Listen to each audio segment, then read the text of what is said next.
of God being greater than the witness of men, that would seem pretty self-evident, wouldn't it? If God says something and men say something different, who are you going to believe? Right? Exactly. Romans 3:4 says, let God be true, but every man a liar. If every man in the whole world said one thing and God said something else, which one are you going to stick with? You know, back in Noah's day, that's exactly what was going on. Every man in the world except 8 was saying, there ain't no judgment going to come on this world. Rain? What's rain? Never heard of rain. There's never been any water falling from heaven before, and that's true. Up until the flood, there never had been. Noah, you're building a boat in the middle of a landmass. What, are you crazy? That's what they thought of him. Nobody believed that, but God had told Noah that the judgment was coming, and it was coming from heaven and from the fountains of the deep. And Hebrews 11:7 says that Noah believed God, and by that he condemned the world. Noah and his family entered the ark, and God closed the door, and for 7 days nothing happened.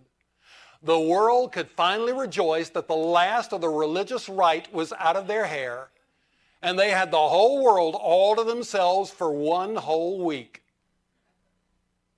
You know, that's remarkably similar to something else that's going to happen real soon, amen? The world will get to have all of this as their own playground for 1 week. Oh, buddy, what a week that'll be.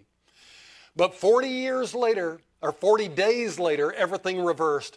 And when the ark landed the next year, Noah's family came out onto a whole new world, and it was all theirs. You know, it really doesn't matter how many people say evolution is true, the witness of God is greater.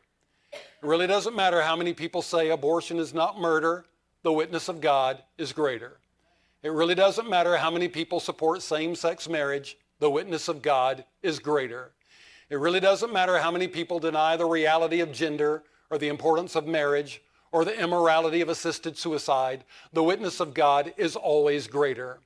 But as important as the witness of God is on all these and many other issues, the greatest and most important witness of God is the one that John is focusing on in this passage, the witness of God which he hath testified of his Son.